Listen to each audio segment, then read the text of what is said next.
Welcome to Home Dad Chat, brought to you by the National At Home Dad Network. My name is Brock, My name is Danny. and we are here to talk about life as stay at home dads. So sit back, relax, and enjoy the show.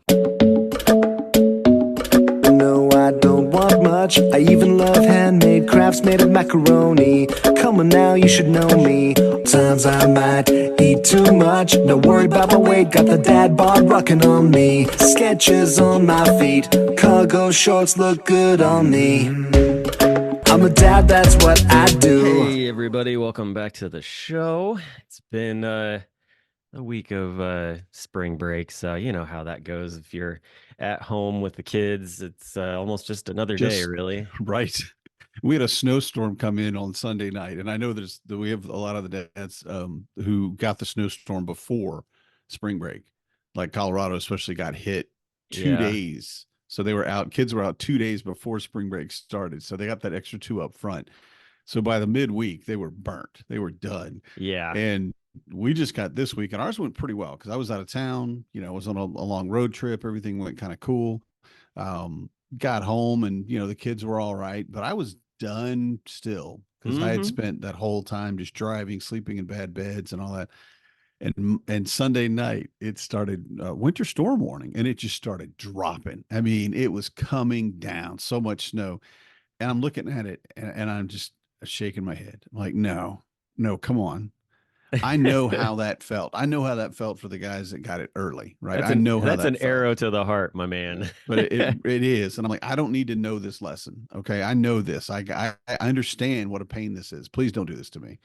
Uh, but some of the schools in our area did cancel, but ours did not. So my kids all went to school on Monday, See, I and was looking on Discord, there were some messages coming through, and I was like, I think it was Paul Gordon was like, "Oh yeah, like our school's not closed or something along those lines." And I'm like, "What are you fools talking about? Like closed school? What's going on?" I like mhm. open up my phone and I look at the radar on the Weather Channel app and I'm like, "Oh my goodness." I'm like, Yeah. "Yeah, I don't envy any of you guys. Like that's I showed it to Corey and she was like, "And this is why we will never live in the north."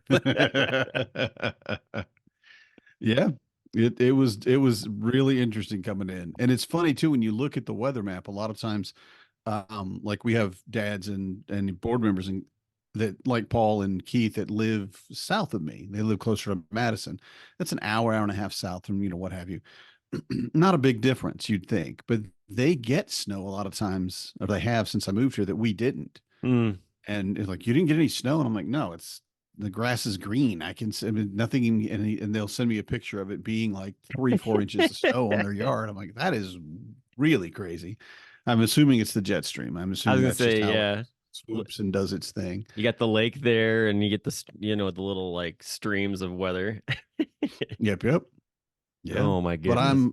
I'm about ready for spring. We didn't get my favorite kind of winter, which is snow all the time, which I've decided after moving here, that's what I love. I love just snow, snow, snow, snow, snow. I didn't even get to use my snowblower once, right? We had to shovel a couple times, but that's just work. Your Snowblower is fun. That's like a go-kart. your It's old great. your old neighbor across the street is probably like, "Shut your dirty mouth, Danny."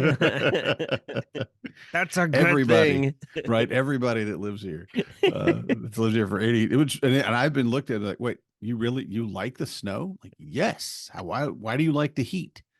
Oh, we love the heat. Can we go to like their favorite vacation would be the beach or something? I'm like, nah, sand and everything and just a little burnt and hot and dehydrated. No, I don't. And then especially at the ocean, salt water. Nah, if I'm not scuba diving, I don't want to go out there. Yeah. They're just like, what? Are you crazy? I'm like, no, I grew up with it. I spent over 50 years doing that. I'm ready for a change, Yeah, definitely. different kind of in its way hardship and struggle. Well, So, with the weather warming up, that also makes it nicer for being able to get out and do stuff. So I'm excited about that, especially with the fact that it warms up. It's warming up pretty decent here in Cincinnati. Like last week, we were talking about the fact that, you know, you guys are mapping out the 5K for Home Dad mhm. Con. And I was like, I got released from my doctor to like be able to go running. So I actually went and did a little run slash walk for about 3 miles. It felt real good, and it Hmm. was nice to just get out and stretch the legs. And it was Yeah. interesting because like I usually listen to music um, when I run, but this time I got into an audiobook and I I want to read, but I just can't sit in front of a book and look at pages. Like I Yeah. immediately go into like narcoleptic dachshund mode. So and no one needs to see that.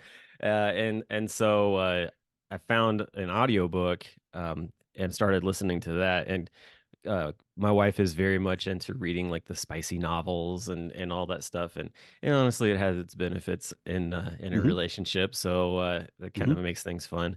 And I was like, like I like dark stuff, and if you throw in a little bit of spicy with it, with a little bit of like a nostalgic story of some kind, like I'm game.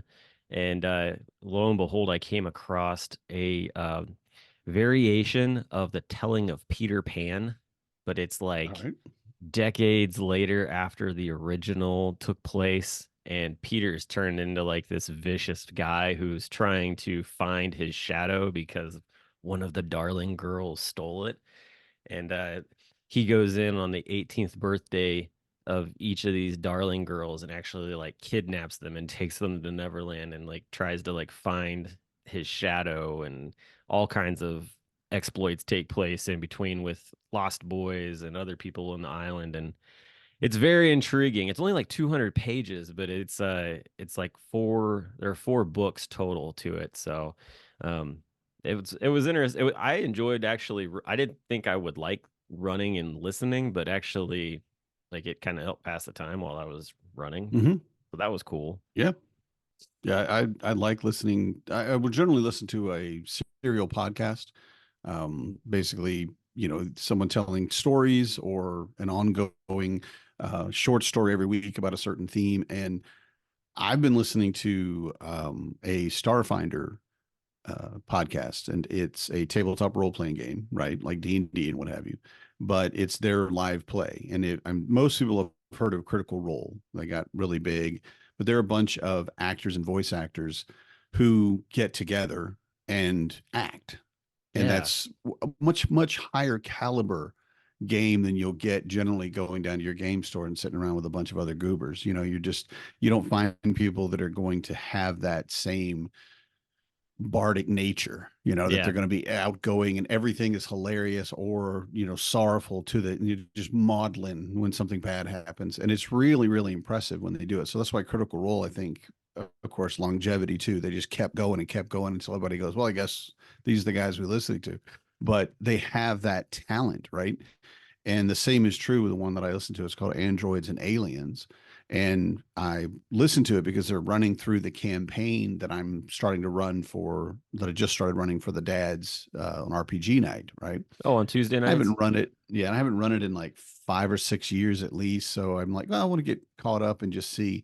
And it's that same thing, like you said. You just get into an activity, and that's going on in the back of your mind, and it's just kind of maybe not paying full attention to every single word, but you don't really have to. But it's still keeping your mind engaged while your Yeah. body is doing something. Yeah, me, it's been the treadmill. I have not been outside running because, well, let's see, it's 21 right now, so. Um, and I would do that 20 years ago. I might even do that 10 years ago, but in my 50s, I'm just kind of like, nah, I don't need that. I'll just go to a nice warm gym and, put on a podcast or, an audiobook too, and just veg out and let my legs do the thing, strengthen my back up and all that. So I really get that. And I'm looking forward so much to being able to send the kids outside or take them to the park or whatever, because it's Yeah. just been so long cooped up in the house. And like we have one of my kids has a friend coming over on Saturday, and it's just like, what are we going to do? Well, here's some coloring books and a puzzle, and just I'll bring your kid back in 4 or 5 hours, right? I mean, that's the other parents basically just need a break. Sure. And I'm all over that. I'm like, yeah, I could be that guy for you, sure. And the kids love each other, so that's great. But we're not going outside. And Yeah. if we do, I mean, it won't even be snowy weather. Like you could get in a snowsuit and go through snowballs or build snowmen. It's just going to be wet and gross, I was gonna say it's just you a know? mud pit Yeah. basically. Yeah, and that's the Yeah. last thing you want to deal with. And dog poop. Oh, everywhere. just Oh my all God. of it. Yeah. So Could not imagine. yeah, that doesn't sound like fun.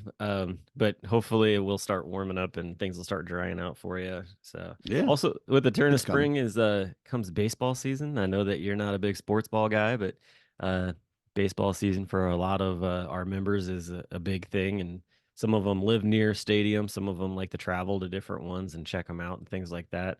And there's, opening day has always been a big tradition here in Cincinnati. We actually have like a huge opening day parade and we bring back former players and it's a big Hmm. deal. Yeah. Nice. And part of that is because I mean, the Cincinnati Reds, if you didn't know, were the very first Major League Baseball team. Like Hmm. the honor goes to them as being the first paid team. They also are the first team to have held a night game as well. And so we actually have two opening days. We have the opening, we do three actually, but the one is like more of an honorary. So you've got opening day itself. There's kids opening day, which they do on Saturday because they play Thursday and then they take a day off because just of all the pomp and circumstances that takes place Hmm. on Thursday. And then Saturday they do kids opening day because it's like a 1 o'clock start. And so kids can come down. They have like a red carpet, all of the players. Like it's the one time like you really get to be like up close by the players. So like, if you've got parents that are like gun-ho baseball fans and you are too, like if you're probably going to find yourself down there. So they run the Hmm. red carpet, they take pictures, sign autographs, like they allot a massive amount of time for these players to interact with these future fans, and Yeah. it's great.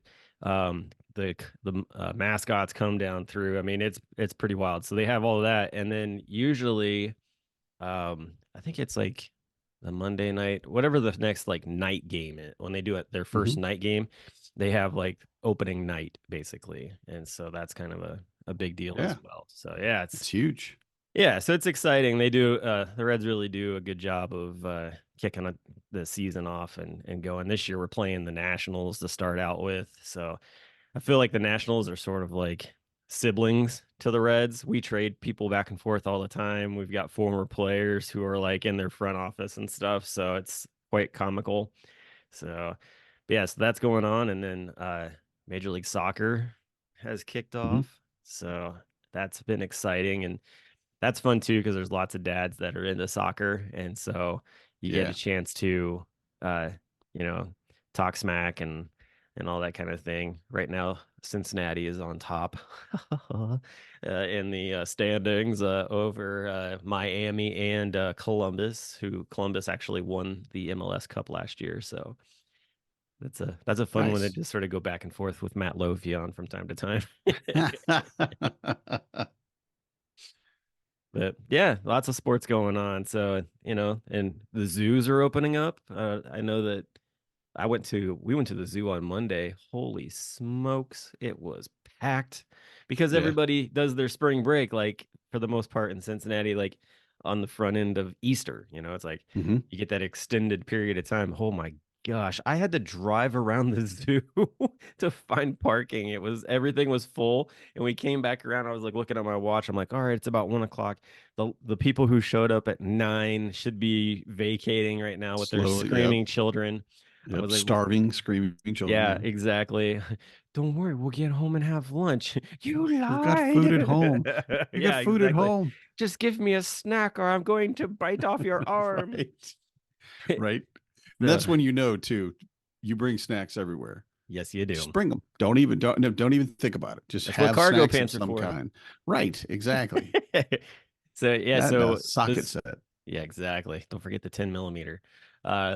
So yeah, so zoos are opening up, and I mean, it was fun. My cousins came down.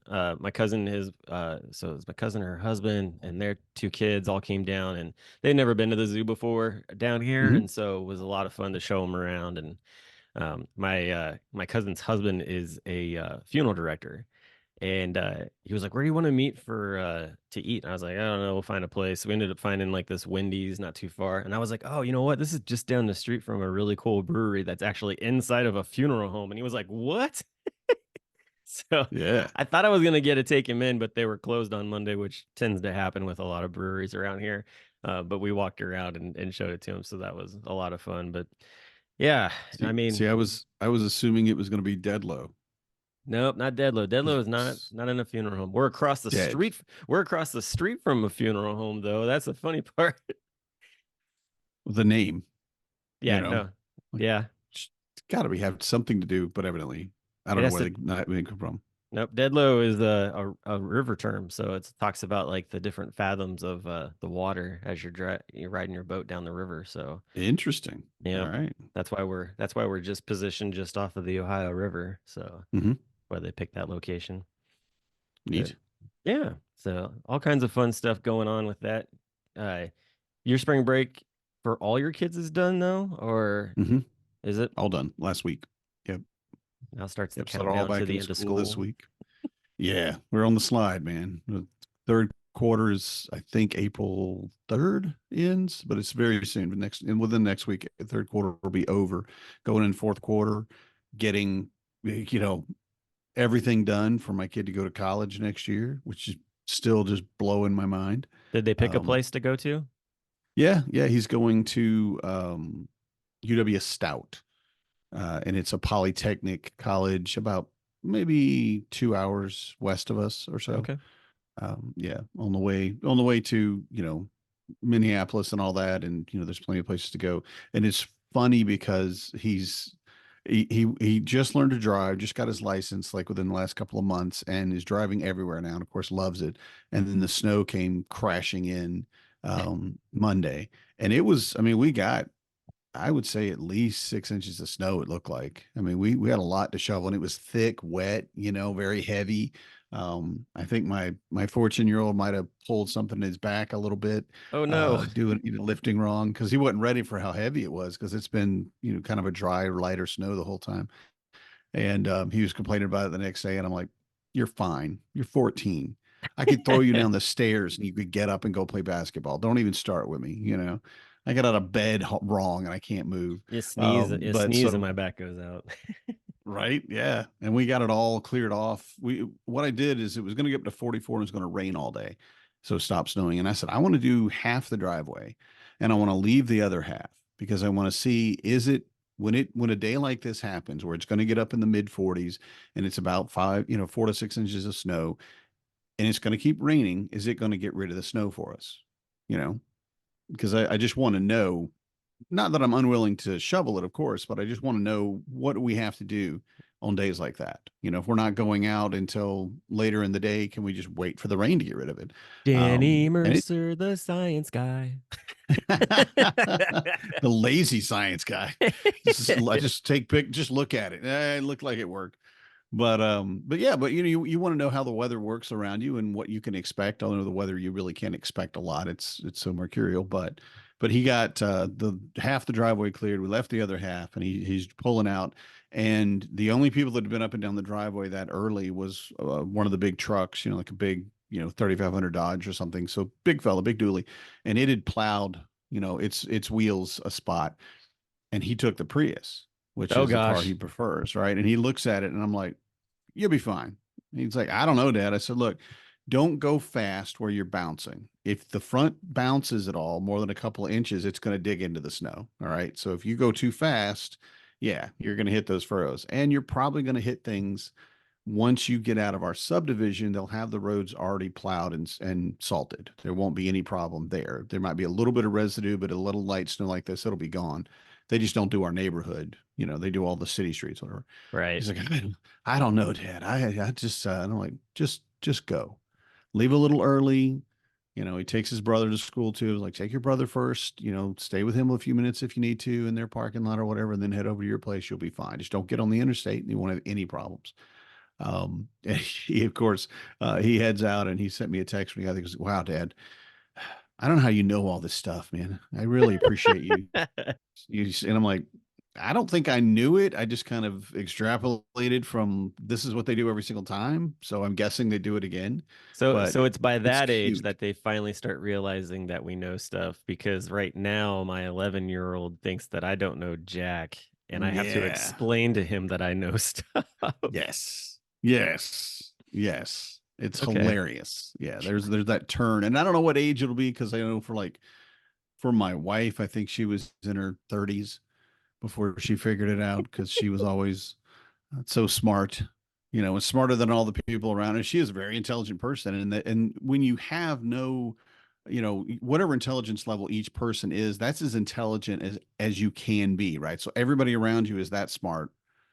And if they're not, then you have problems with it. Like if you realize you can't be that much smarter than me, and you realize they are, like they read a book in 3 minutes, it took you 3 hours or something, right? Or a pamphlet. And that difference in it is really hilarious because one of my kids, two of my kids are really smart like that. I don't know how intelligent they'll be, their IQ and all that, but they're very smart kids. They get it from their mom, and it's awesome.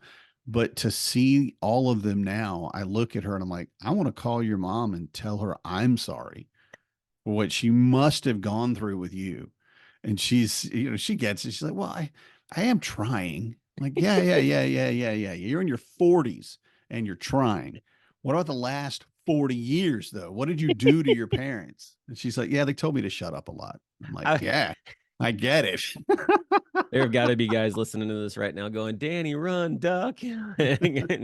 Like, because to have a No, relationship where you can say some of those things sometimes is just so nice. yeah, I Oh. love her and she knows it, but also her, her poop stinks, right? Yeah, I Anybody that's mean, going through their life with rose-colored glasses and doesn't recognize that their partner also does nasty things, well, you need to grow up. I think uh, you need to figure that out. yeah, And Marnie and I too, and I think that's mostly me. I'm very practical about a lot of stuff, and I'm very sincere about a lot of stuff. So when I look at her and I tell her, I love you, I love you, I love you, and I do, and she knows it. So then when I like, you know, I don't know how to or like, you're very condescending. And I've told her that you're very condescending. And I just think you need to work on that. And she'll look at it because she's a very practical person too. She'll say, huh, well, Danny wouldn't say that to insult me or to be mean, even if it was a dick move when he said it. He didn't mean it to be that way. And she recognizes that, I see something that I think she would want to be a better person, yeah, than that. She doesn't want to be like any bad. I think nobody wants to be condescending or wants to be like, I don't know, greedy or a thief or, everybody I feel like has a desire to be a good person.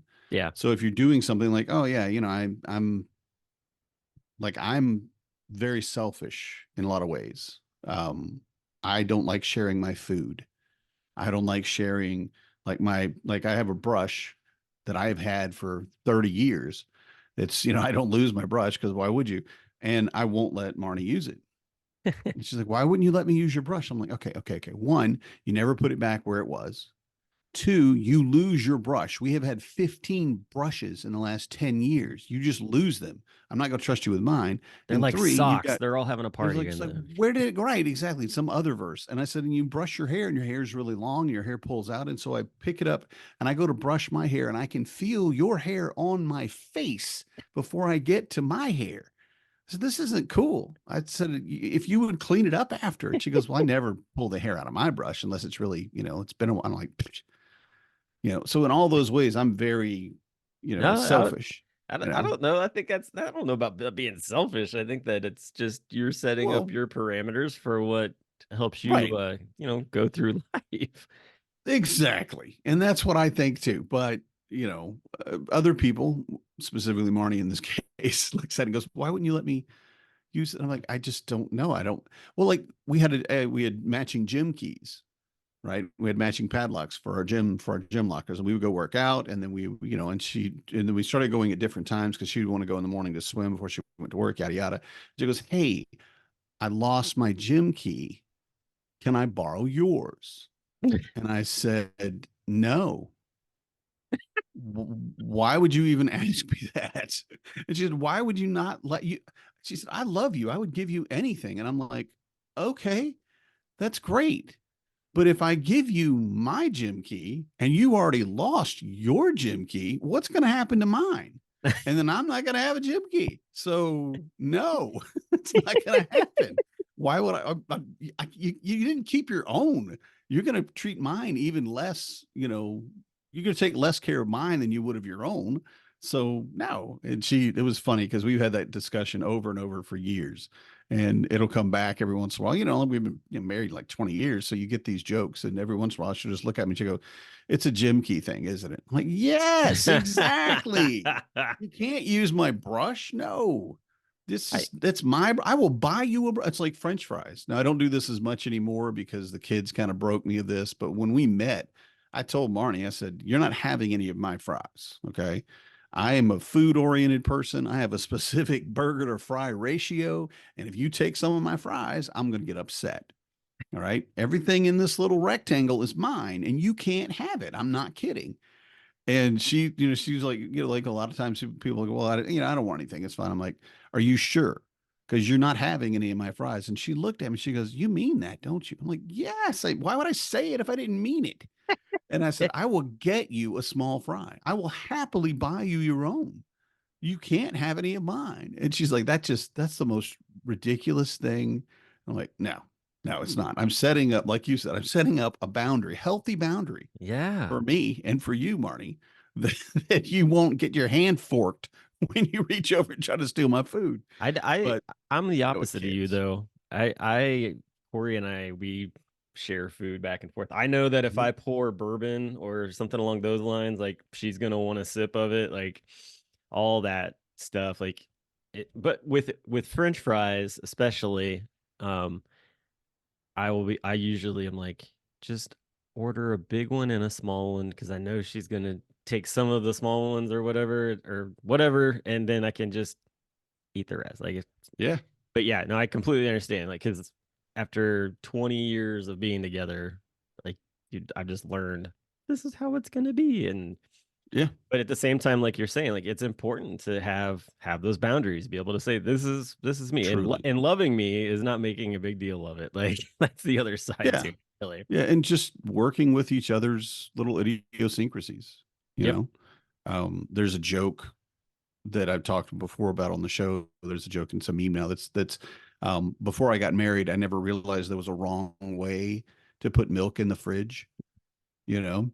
And I don't know if there's a wrong, I mean, sure, upside down or something obviously would be, because it might leak or something and it's not made to sit that way. But realistically, you put the milk in, you put the milk in.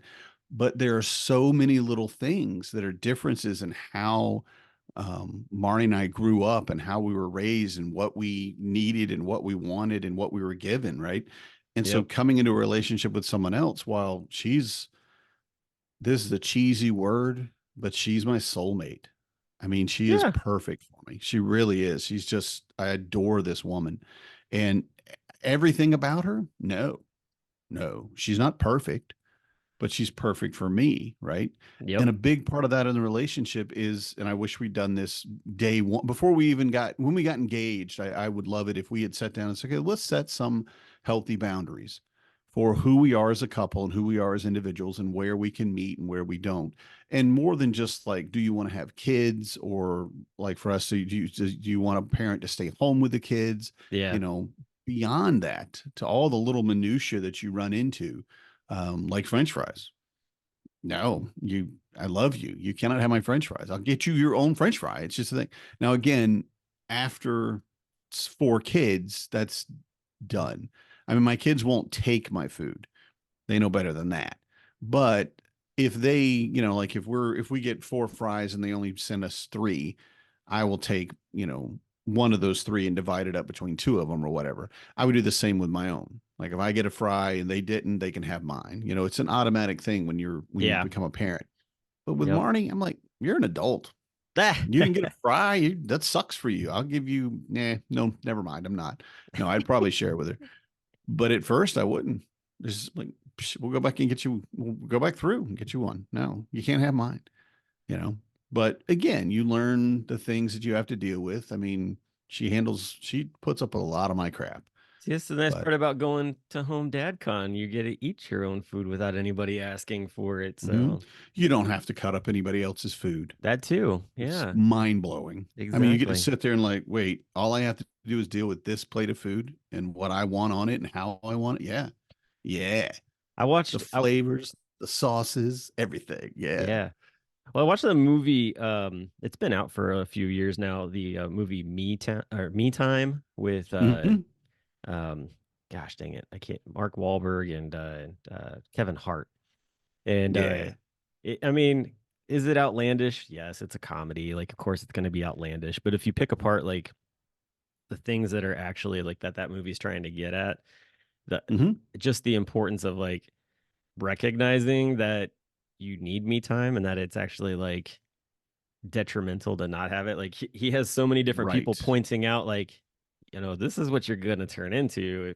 Like look at this Hmm. person here. Like, and even some of that conversation was outlandish. But for me, like, um, watching it, and Corey was in the room while I was watching it, and so she was hearing bits and pieces of it because she was working. But just the whole idea of that person who is at home with their kids tends to lose themselves as far as personality, passion, like the drive to go and actually invest anything into your own self.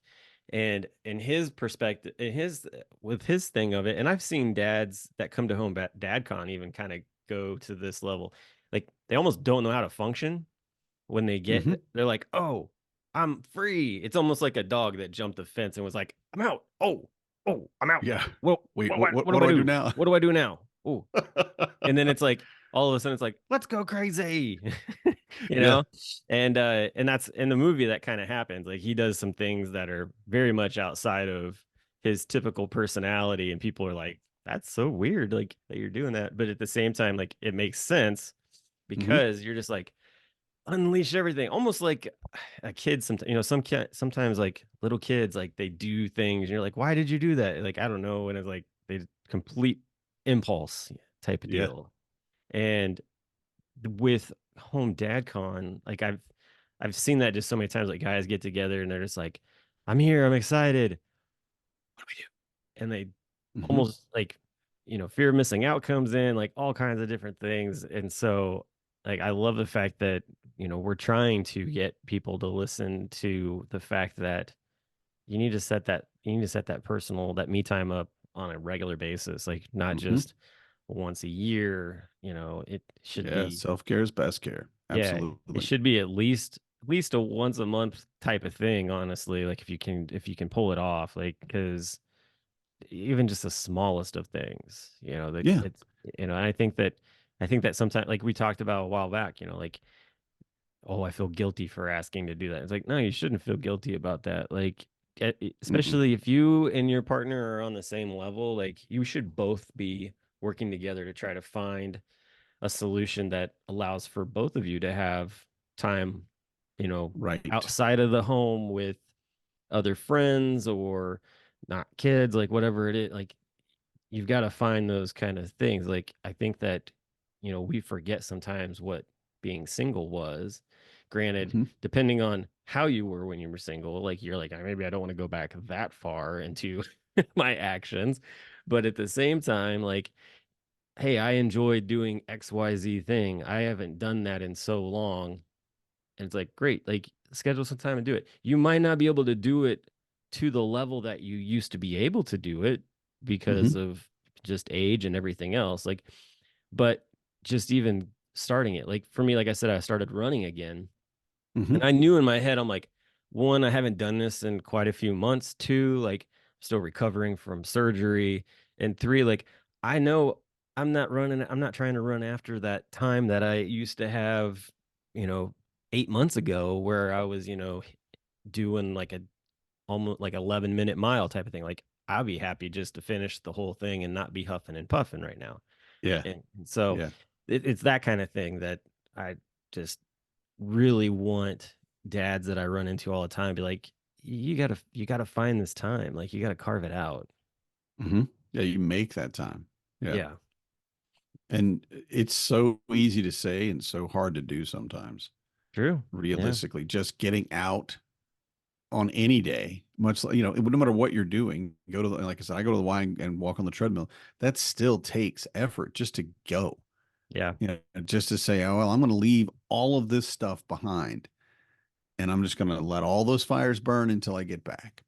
Yeah. It's not easy at all. It's not Yeah. easy at all. Oh, definitely. I got a buddy right now that he's in town for like the next 7 weeks for PTSD. Um like clinic or whatever. Like he's trying to work through some things, and Good for honest, him. yeah, and it's one of those deals where it's like his his PTSD affects his family so much that he was like, I need to go and separate from my family for like 7 weeks and concentrate Really? on me and what I need to do. And honestly, like you can see the battle with being away for that long, and then also too like the understanding of like how important it is. And he was telling me, I pick him up on Sunday mornings and we go to church together, and he was telling me that, oh, I went to the zoo the other day, and I was like, oh, that's awesome, with all your guys from the group. And he was like, yeah. And I was like, that's cool. And his oldest son was supposed to come down, but he ended up not being able to. So his family in their town, they have a zoo, and so they went there. Well, they started sending him pictures and stuff, and he started really going into this deep evaluation. Like, oh, Yeah. that that daughter sent me this picture and it's so great, and she's smiling. She doesn't typically smile. Is she smiling because I'm not there? And like, are they better off because I'm not there? Like all these different things, and it's Yeah. like, Yeah. and and but at the same time too, like he's learning, like those are just mental attacks and how to battle those mental attacks. And uh I think that a lot of times guys get like that, like Hmm.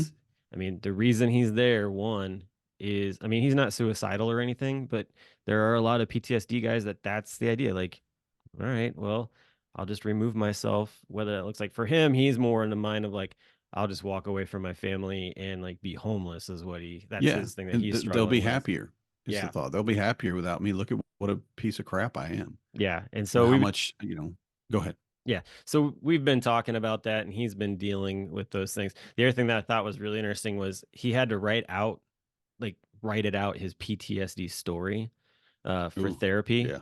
And he was dreading it. Like, I don't want to write this thing out. And he's been through a lot. He's a former army chaplain's assistant. So like he's basically a bodyguard to the chaplain. And so he's around a lot of stuff. He was around a lot of stuff in Iraq and Afghanistan. And he wrote it all out and had the best night's sleep he's ever had, because like all that stuff living rent free in his head like was able to Yeah. get put out on paper. And I was like, I hope you like realize like how important it is like to just get that out, whether you tell somebody or you write it down, like Just, just get it out of your yes. head. And he Yeah. was like, yeah, he's like, that's going to be a new a new thing that I start doing. He's like, I haven't Hmm. journaled in a long time, Good. but I used to. And I was like, awesome, man. Like I just love seeing, like, he's like 2 weeks into the program, and there's some huge things that are helping set him in the right path. Hmm. And I know it's not the same when you talk about veterans in the military. There's a certain they're set apart, and Sure. the only people a lot of times when you have issues, the only people you want to talk to are people that have those same that were military as well. Yeah. Veterans rarely will talk to like somebody like me in a support group. It's you don't get it. You just don't. But PTSD is something that I'm unfortunately very familiar with, Yeah. and the reality of being able to gear back down to get into civilian life and be able to handle just your day to day after everything that you had to be, like being hyper aware for so long and being the rhythm and the routine of it all, and then the people you around you that you knew 100% they had your back, and then get into an area where you talk to a civilian and they don't even know what you're saying or what you need or how to deal with anything, like how to get you your french fries, let's say, as an example, much less taking it down to a mental health level. Yeah. It's so very difficult, so very complicated. And I have to tell you, I applaud your friend for taking that time. 7 weeks away from your family is awful, but he's learning that these are the things I need to do to be the best version of myself for Yeah. my family. And that my family does love me, does want me, does need me, but I need to be better for them. And so he's going in and taking this battle up one more time. Yeah. I'd love to hear that. And I don't know him, but for what it's worth, I'm very proud that he is doing that. I'm very proud to know of his story because that's a source of strength for other people. Yeah. No, It's great. definitely. That's he and I've been texting back and forth. That's the one thing that I keep sending to him. Just, I'm very proud of you for what you're doing. Hmm. I think that he just needs to continually hear that. And Hmm. I know his wife and kids are sending him different things from time to time, and they're also, dealing with things too, because when you separate, sometimes you have that ability to kind of disconnect and think about things and maybe process through stuff. And I know that that's been going on as well. So, I think that's all good. Like if you're, when you're dealing with stuff and you give people the chance to, hey, I can't verbally say this to you, but I can type it out, like to be able Hmm. to think on it, chew on it, and figure out how you want to, move forward. Those are valuable ways to communicate, honestly. And I think that a lot of times, like, you think about, passing notes and stuff like that, or writing, it's like those are doing that in a fashion of, like if you're a kid and you're upset with something that your parent's doing, you can't verbally say it because you're like, maybe the parent doesn't know how to quite react to it, or they overreact too fast to it. It's like being able to write it down and just hand it to them and say, "Hey, here's this." And I think that can go the other way too sometimes, like a parent, like instead of coming verbally at a kid with, a really tough situation, being like, I'm just going to write this and I'm going to give it to you so that you can see it and you can read it over a few times. Maybe it just needs to sink in, like what these words actually mean, kind of deal. And, um, just a different way of parenting, honestly. And I don't think there's anything wrong with it. I definitely doesn't fall in line with probably like the older generation of things. But at the same time, too, I think some of those older generation people also realize that, like, I would kind of wish somebody would have communicated with me that way. Like Right. these XYZ things may not have happened had that been the case, have that open communication. So Hmm. I think looking for those different ways to, interact with people, um, maybe that's less confrontational, that however that is, like, is, something to take into consideration. Yeah. And imagine having a letter from your mom and from your dad telling you how proud they are of you and how Yeah. much they love you. And just a simple, you know, two paragraphs maybe, or even less, just a little note, a sticky note if you have to. And imagine what that would do to you now. But imagine what it would do to them if they had it from their parents. Yeah. It would, I think my mom, she knew her mom loved her, but her dad, I don't think he ever said it. Yeah. If he had written her a note, and said, I love you and I'm proud of you. I just never knew how to say it. My mom would have popped. I mean, she would have just melted. There would have been, she was like, she wouldn't even know how to handle that, right? And the same with my dad, absolutely, with his parents. And knowing that someone, yeah, they love me, but they tell me they love me is way different. It Yeah. really is. Definitely. So, Well, I think I'm gonna put a challenge out there because we're at the end of the show, and I thought it would be kind of neat to try this, but it just kind of popped into my head. I think that if you've listened to this show and you understand where we're coming from on this idea of writing a note type of deal, like try to take time in the next week to, write something, 3 sentences, whatever it is, like to your kids, to your spouse, like, show them something, give them some encouragement. Or another thing, like if you're working on if you've got a hard topic, like try to break that ice by just writing them a note and see where things go on it, because yes, you, finding a way to get around and get through, like those are important ways to grow your relationship. So I'd be curious to know who does that, and if anybody wants to send us an email or message, like, telling us if they did it and how it went, that would be awesome. But hmm, that's my challenge. I plan on doing it, and maybe reporting back next week how it all went. So it's awesome. cool. Well, hey, until next week, y'all have a good one, and we'll talk to you again real soon. Good night, everybody. I'm a dad, that's what I do.